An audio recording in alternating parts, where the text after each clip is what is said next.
बिस्मिल्लाहिर्रहमानिर्रहीम। बहुत शुक्रिया आप तमाम दोस्तों की तशरीफ़ आवरी का। इस वक्त मैं Karachi institute of heart disease का मैंने अचानक दौरा किया और आप मीडिया के दोस्तों को वो नर्सिंग स्कूल दिखाया जिसके ऊपर हाफिज़ नईमुर रहमान साहब और एमक्यूएम के दोस्त मुझ पर इल्ज़ाम लगा रहे हैं कि मैं उसको बेचना चाहता हूँ। मैं कोट करता हूँ हाफिज़ नईमुर रहमान साहब की एक मीडिया टॉक को, जिसमें शहंशाह प्रेस कॉन्फ्रेंस ने मुझ पर इल्ज़ाम लगाया कि मुर्तज़ा वहाब कब्ज़ा मेहर एक चलते हुए नर्सिंग स्कूल को प्राइवेटाइज करना चाहता है। आज आपके कैमरा ने दिखाया मेरे साथ विज़िट में कि वो नर्सिंग स्कूल चल रहा है या नहीं चल रहा। कितने हज़ार तलबा तालिबात उस नर्सिंग स्कूल में पढ़ रहे हैं, मुस्तफ़ीद हो रहे हैं और उस नर्सिंग स्कूल से मुस्तफ़ीद होने के बाद वो अपना इज़्ज़त से रोज़गार कमा पाएंगे। मुझे दुख होता है, मुझे अफसोस होता है कि पता नहीं इस शहर के कुछ सियासतदानों को प्रेस कॉन्फ्रेंस करने की इतनी जल्दी क्यों होती है। पता नहीं किसकी बद्दुआ है हमें कि जब इस शहर में कोई काम करने की कोशिश करे, चीज़ों को ठीक करने की कोशिश करे, तो लोग मनफी प्रोपेगेंडा करते हैं, मनफी सियासत करते हैं। वो सियासत करते हैं जो कि ज़ाती मफादात पर मबनी है कि किसी का वहाँ पर कमरा बन जाए, किसी का वहाँ पर घर बन जाए, किसी का कोई और ज़ाती काम वहाँ पर हो जाए। मैं आज आप दोस्तों को बताना चाहता हूँ कि अगर ये नर्सिंग स्कूल चल रहा होता तो हर साल दर्जनों की तादाद में कराची के बच्चे बच्चियाँ तालीम हासिल करके नर्सिंग का कोर्स मुकम्मल करके या तो केएमसी के अस्पतालों में काम कर रहे होते, या सिंध हुकूमत के अस्पतालों में काम कर रहे होते, या किसी प्राइवेट अस्पताल में काम कर रहे होते, यानी कि इज्जत से अपना रोज़गार कमा रहे होते। लेकिन वो मनफी सियासत करने वाले लोग, वो सियासी जमात जिसका मेयर मुझसे पहले इस शहर के ऊपर बराजमान था, उन्होंने अपने दौर में इस नर्सिंग स्कूल को ऑपरेशनलाइज नहीं किया। इसका काम 80% पिछले कई सालों से मुकम्मल है, बाकी 20% काम करने की कोशिश नहीं की, मुकम्मल करने की कोई कोशिश नहीं की। और ये अधूरी इमारत आपको शहर में नज़र आती है ना, अधूरी इमारतें पड़ी हुई हैं, मुकम्मल नहीं हो पाती। आज आपके कैमरे ने उस अधूरी इमारत को दिखाया। अब आप लोग फैसला करें कि हाफिज़ नईमुर रहमान साहब गलत बयानी कर रहे हैं जब वो कहते हैं कि एक चलते हुए नर्सिंग स्कूल को मुर्तज़ा वहाब बेच रहा है, या वो एमक्यूएम वाले जो मेरे खिलाफ प्रोपेगेंडा कर रहे हैं। मेरा कसूर सिर्फ ये है कि मैं चाहता हूँ कि केएमसी के असासे किसी की ज़ाती मीरास ना बने। मैं सिर्फ ये चाहता हूँ कि केएमसी के असासों से कराची की आवाम का फ़ायदा हो। मैं ये चाहता हूँ कि केएमसी के अस्पताल में सूरत हाल बेहतर हो, और वो सूरत हाल को बेहतर करने के लिए हमें फ़ैसले करने की ज़रूरत है। हमारे शहर में बदकिस्मती के साथ मसला ये हो गया है कि इदारों ने फ़ैसला करना छोड़ दिया है। हम फ़ैसला करते हुए डरते हैं। और क्यों डरते हैं कि इस तरह के मनफी सियासतदान, ये मनफी क़यादत, जिनका कोई स्टेक शायद इस शहर से नहीं है, कोई अपने आप को ओनली चॉइस कहता है, कोई अपने आप को दुनिया का बेहतरीन मेयर कहता है।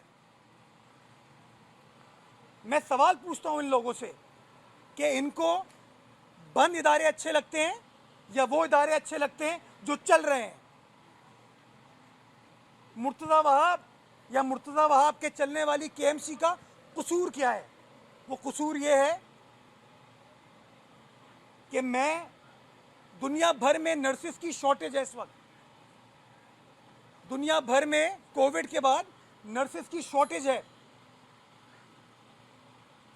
हर मुल्क अपनी स्ट्रैटेजी बना रहा है, अपनी पॉलिसी बना रहा है कि कैसे इस शोबे को मेन स्ट्रीम किया जाए। और कराची की बदकिस्मती है कि इन लोगों के तहत अब्बासी शहीद अस्पताल में चलने वाला नर्सिंग स्कूल बंद हो गया है। क्यों? क्योंकि ये लोग काम नहीं कर पाए। 100 सीटें हमारी नर्सिंग काउंसिल से अप्रूव्ड हैं, लेकिन इस वक्त वो चल नहीं रही, वो बच्चे वहाँ पढ़ नहीं रहे। क्यों? क्योंकि ये लोग अब्बासी शहीद को चला नहीं पाए, वो नर्सिंग स्कूल बंद हो गया। तो ये तो वो लोग हैं जिन्होंने चलते हुए नर्सिंग स्कूल को 2019 में बंद कर दिया। तो मैं तो बंद हुआ हुआ नर्सिंग स्कूल जो कि कभी स्टार्ट ही नहीं हुआ, जिसका काम नामुकम्मल है, उसको मैंने चलाने का फैसला किया। अब वो फैसला मैंने कैसे किया ये भी तफसीलात आपके साथ शेयर करूँ। एक बिल्डिंग है अधूरी, मुकम्मल नहीं हुई है। अगर आज मैं काम मुकम्मल करने जाऊंगा तो काम को मुकम्मल करने में 3 से 4 महीने लगेंगे और करोड़ों रुपए की इन्वेस्टमेंट होगी, नंबर 1। उसके बाद मैं नर्सिंग काउंसिल में अप्लाई करूंगा कि जी मेरे पास ये फैसिलिटी अवेलेबल है, मुझे आप एक कोटा दे दीजिए। उस प्रोसेस में 1-1.5 साल लगेगा, यानी कि अगले 1-1.5 साल तक ये कराची का कोई बच्चा बच्ची केएमसी की इस फैसिलिटी से मुस्तफ़ीद नहीं हो सकता। तो हमने फैसला किया कि हम पब्लिक प्राइवेट पार्टनरशिप में इस मामले को आगे लेकर चलेंगे। हमारे बोर्ड पे, Karachi institute of heart disease के बोर्ड पे, गवर्निंग बॉडी पे पाकिस्तान नर्सिंग काउंसिल के चेयरमैन बैठते हैं। मैंने उनसे बात की, गवर्निंग बॉडी ने फैसला किया कि public private partnership is the way forward. Ali Hasan Sajid sahab ने मीडिया में खबर रिलीज़ की, हमें प्रपोजल्स आए। उसमें एक प्रपोजल हमें आता है कि एक एग्जिस्टिंग नर्सिंग कॉलेज जो कि चल रहा है, यानी कि उसको नर्सिंग काउंसिल से मंजूरी लेने की ज़रूरत नहीं है, यानी कि फौरी तौर पर काम स्टार्ट किया जा सकता है, वो नर्सिंग कॉलेज इस प्रेमिसेस पर स्टार्ट होगा। जो अधूरा काम है उसको मुकम्मल वो लोग करेंगे, हमें वो किराया देंगे इस बिल्डिंग का। और असल चीज़ पे मैं आता हूँ, 270 कराची के बच्चे बच्चियाँ उस नर्सिंग स्कूल में पढ़ पाएंगे। 270 मैं क्यों कह रहा हूँ कि 270 बच्चे बच्चियों की सीटें पाकिस्तान नर्सिंग काउंसिल से उसकी अप्रूव्ड, मंजूर शुदा हैं। अब मैं आपको असल कैच बताता हूँ। हमने उनसे पूछा, क्या आप कितने बच्चे बच्चियों को मुफ्त में पढ़ाएंगे? उन्होंने हमें प्रपोज किया कि केएमसी की सिफारिश पे हमारा 270 सीटों का कोटा है अप्रूव्ड। 130 बच्चे बच्चियों को जिसकी सिफारिश केएमसी की जानिब से आएगी कि ये डिज़र्विंग बच्चा है, ये डिज़र्विंग बच्ची है, ये मेरिट पर बच्चा है, ये मेरिट पर बच्ची है, उसको आप हमारे कोटे पर पढ़ाएं और उससे फीस का 1 रुपया भी नहीं लिया जाएगा। यानी कि 130 तलबा तालिबात उस नर्सिंग स्कूल से मुस्तफ़ीद होंगे जो कि 1 पाई अपनी जेब से खर्च नहीं करेंगे। यानी कि केएमसी का ये कोटा होगा, ये हमारी कंट्रीब्यूशन होगी। वो 130 बच्चे बच्चियों की ज़िंदगी तब्दील होगी। क्यों? क्योंकि केएमसी एक फ़ैसला करने जा रही है। अब मेरे पास दो रास्ते थे, या तो मैं माजी के लोगों की तरह टांग पे टांग रख के बैठ जाऊं और कोई फ़ैसला ना करूं, या इन माफिया से डर जाऊं जो आए दिन मुझे धमकियां देते हैं, मैं डर जाऊं, घबरा जाऊं और कहूं ठीक है यार मैं फ़ैसला नहीं करता। और ऐसे ही आपका असासा, करोड़ों रुपए का असासा बंद पड़ा रहे, जिसका फ़ायदा ना केएमसी को हो, ना कराची के किसी बच्चे बच्ची को हो, ना इस अस्पताल को हो। या दूसरा फैसला मैं ये करूं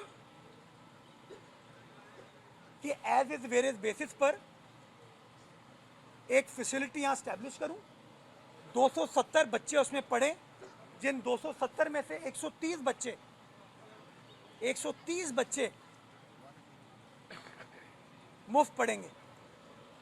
अगर 130 को अगर आप इस वक्त जो नर्सिंग का फीस है ना, अगर उसे मल्टीप्लाई करते हैं तो तकरीबन 4 से 4.5 करोड़ रुपए की आमदनी हमारी बन रही है एक्चुअली।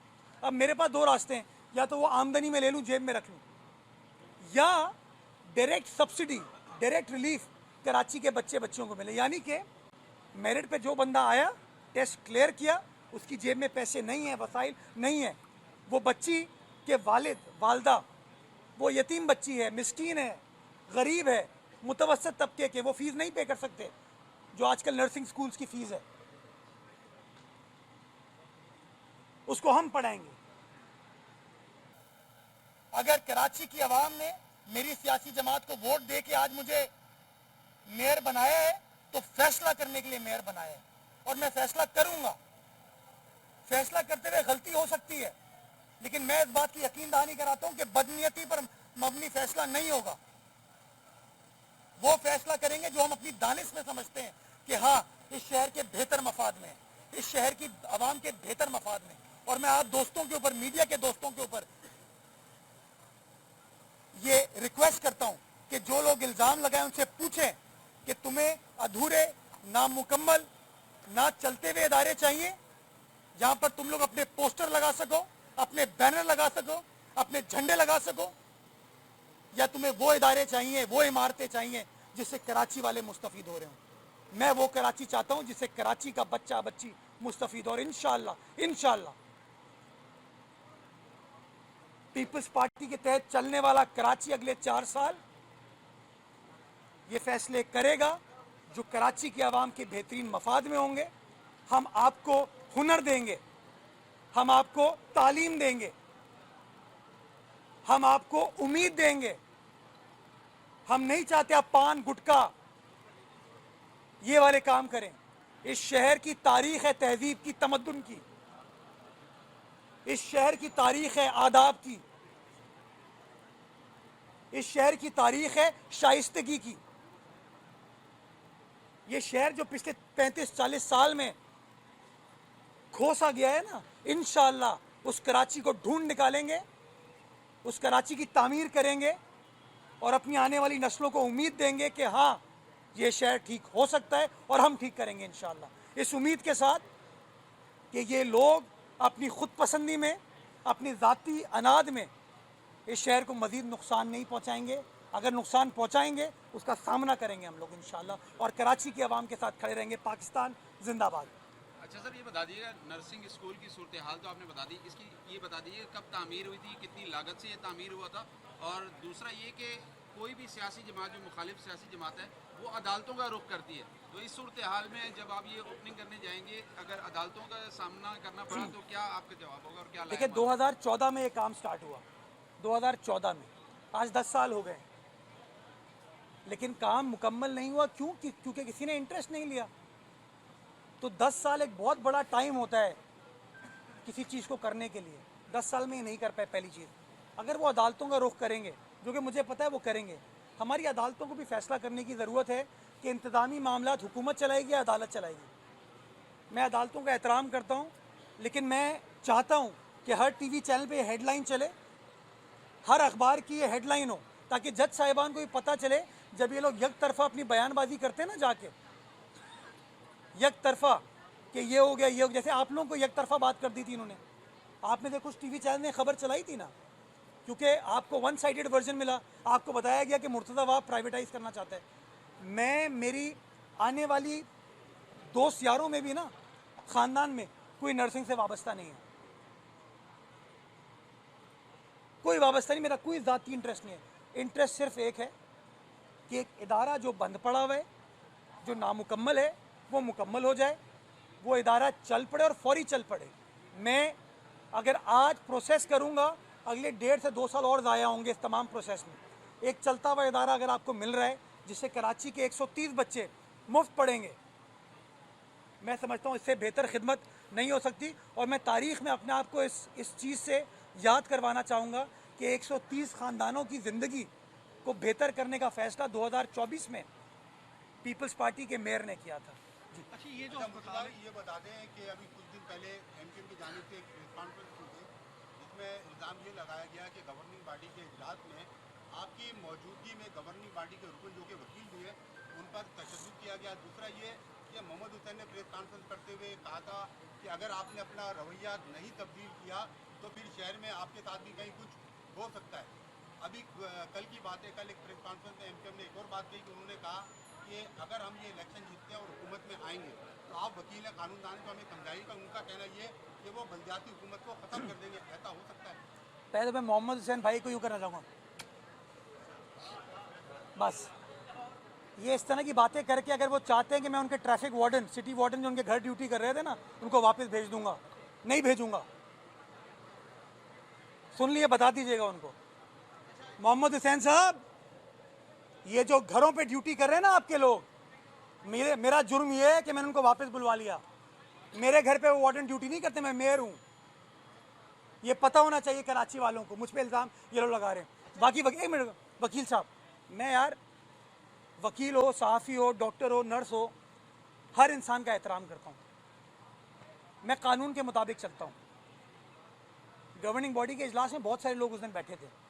मैंने उस इजलास में लोगों को बताया कि कानून के तहत हम सबको चलना है और कानून ये कहता है कि गवर्निंग बॉडी के 10 मेंबरान होंगे।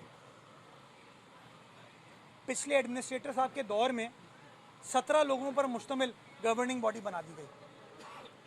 ये गैर कानूनी चीज़ थी।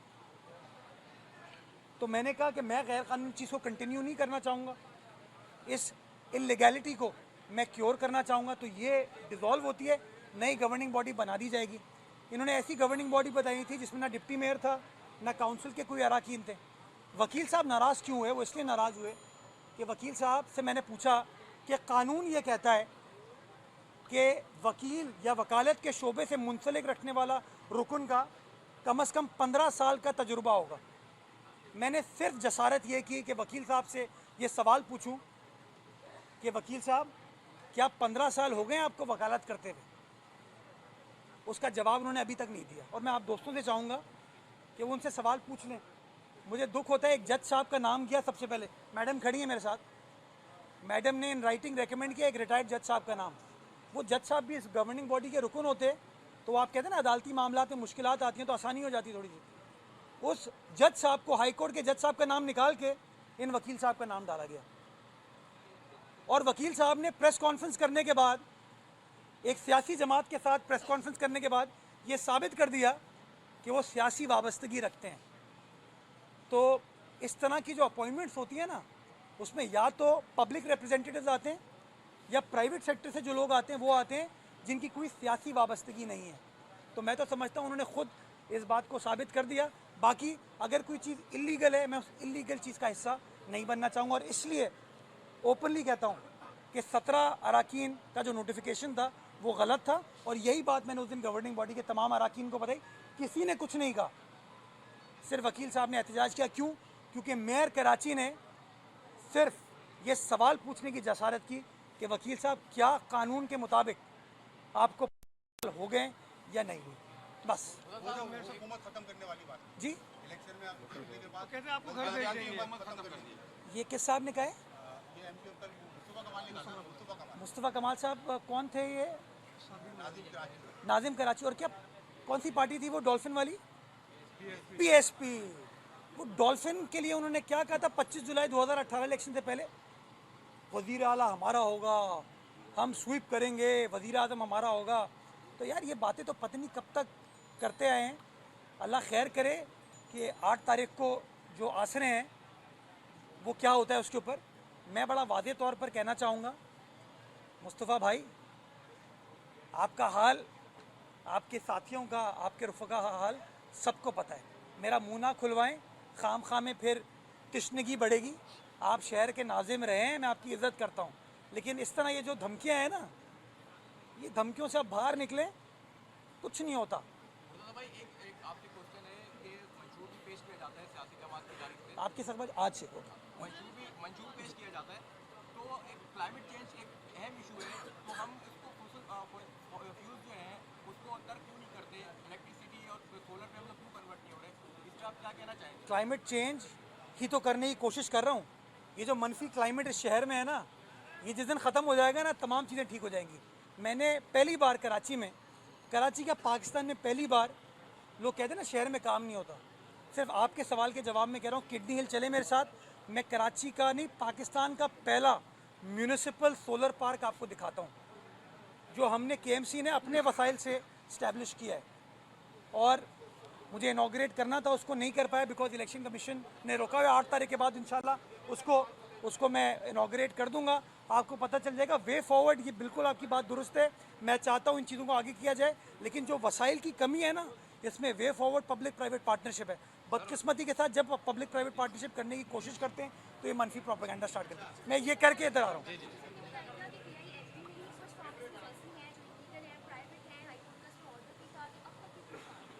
बिल्कुल दुरुस्त है, ऐसी ऐसी फार्मेसीज हैं जो एक पाई नहीं देती केएचडी को, और ये केएचडी की इंतजामिया से पूछे था, मैंने कहा उनको गवर्निंग बॉडी के पहले इजलास में कि जो किराया नहीं देता उसको कंटिन्यू ना करने दें। आपको पता है कौन लोग हैं? जिन अदालतों की हिदायत है ना, उसी तरह अदालतें फिर स्टे ऑर्डर भी देती हैं। मैं समझता हूँ जितने भी इंतज़ामी मामलात हैं ना, इनको अदालत जहाँ जहाँ इंटरवीन करेगी ना, इश्यूज क्रिएट होते हैं। मैं चाहता हूँ ये फैसले इंतज़ामिया करे, मैं गलत फैसला करूँ ना, कराची वाले फैसला कर लें मेरे खिलाफ।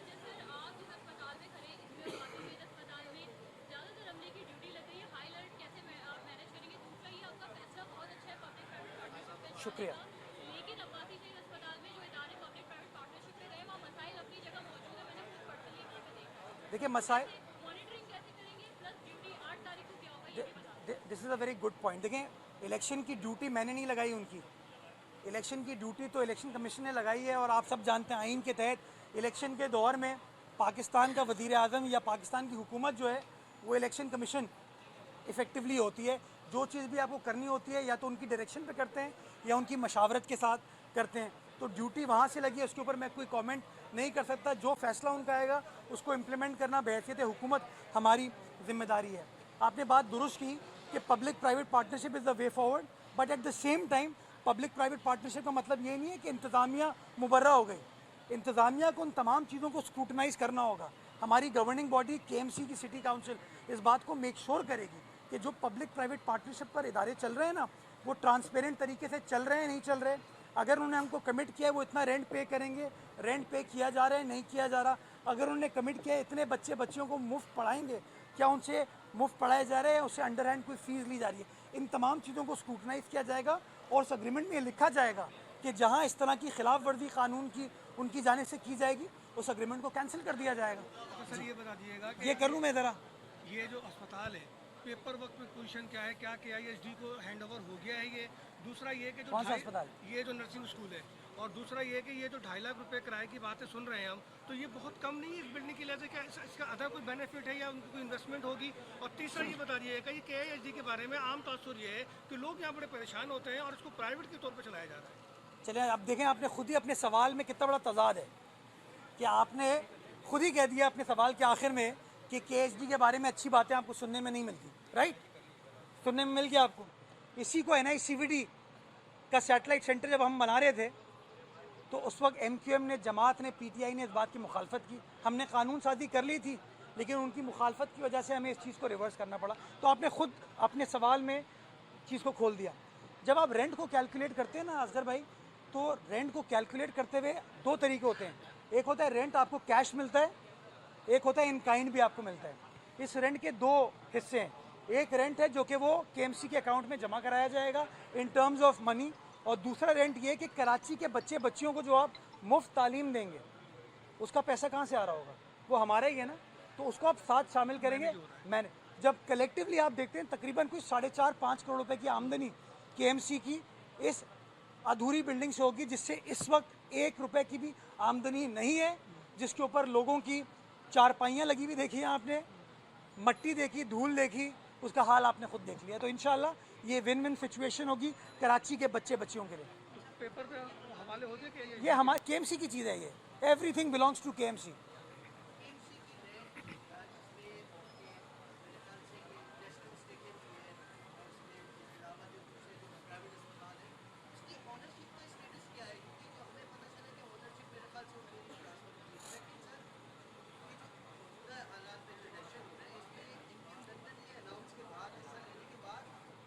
नोटिस आ जाएगा।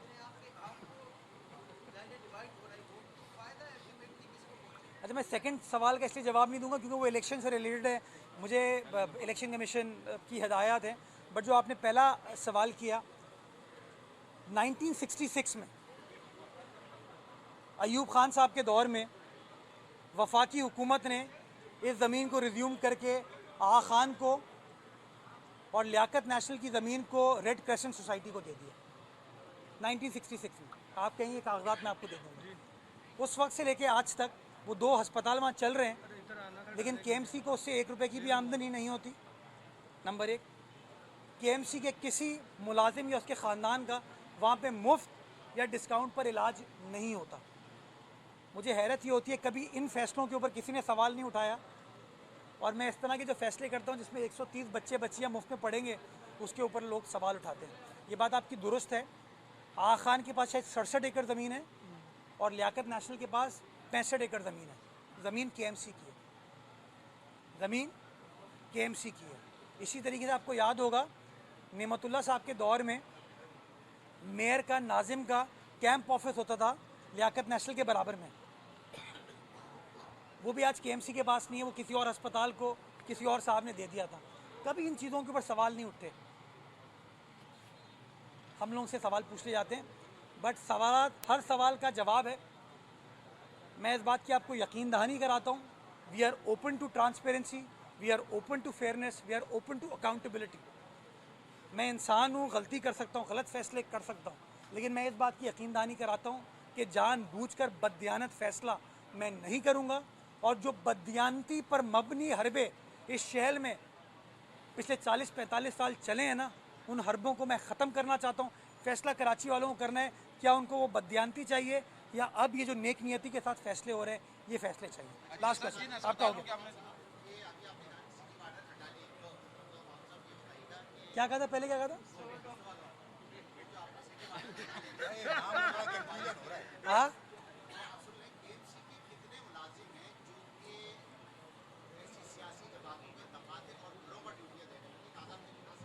देखिए ये कोई ना कोई तो वजह है ना कि सरकारी अमलाक पे झंडे लग जाते हैं, बैनर लग जाते हैं, पोस्टर लग जाते हैं।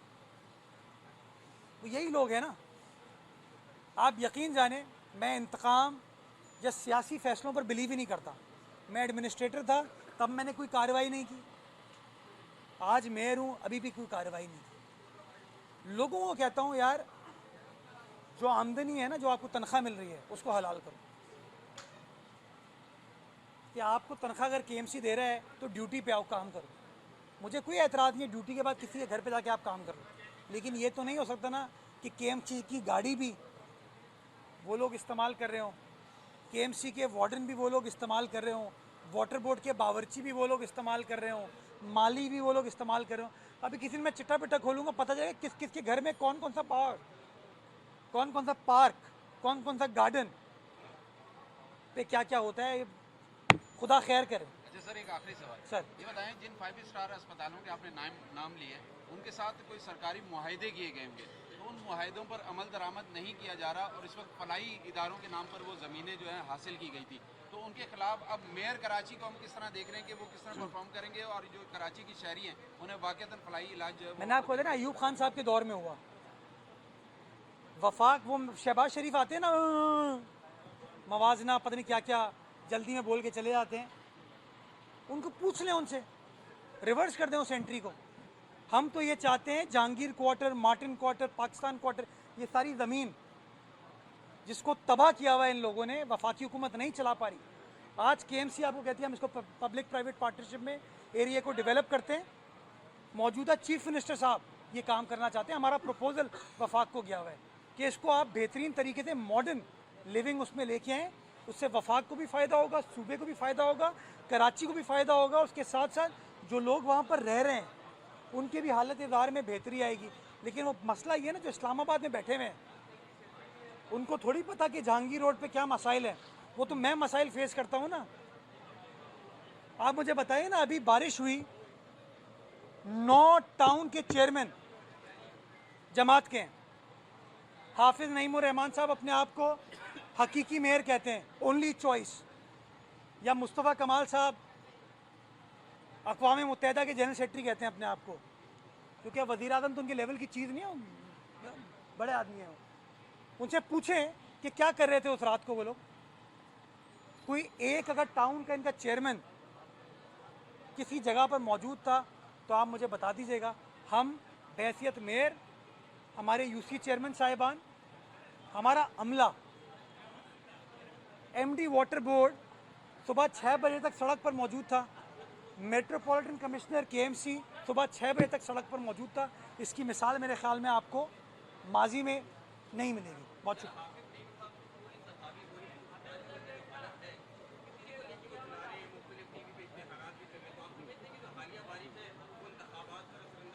यार मुझे ये पता नहीं, लेकिन मैं ये ज़रा सवाल पूछना चाहूँगा कि वो नेक नियत फरिश्ते ईमानदार लोग जो हैं, पूरे शहर पे बैनर हैं उनके, झंडे हैं उनके, टीवी पे उनकी कैंपेन चल रही है, यूट्यूब पे उनकी कैंपेन चल रही है, सोशल मीडिया पर उनकी कैंपेन चल, ये पैसे कहाँ से आ रहे हैं? मैं इलेक्शन कमीशन से ये डिमांड करना चाहूँगा, ये पैसे कहाँ से आ रहे हैं? कोई ऑडिट होना चाहिए इनका। ये कौन सा इदारा है जो इनको फंड कर रहा है, कौन से लोग हैं? और मुझे हैरत ये भी होती है कि जमात इस्लामी के अमीर सिराजुल हक साहब हैं या हाफिज नईमुर रहमान साहब हैं, क्योंकि मुझे लग ये रहा है कि अमीर भी वो हैं और पैसों से अमीर भी वही हैं।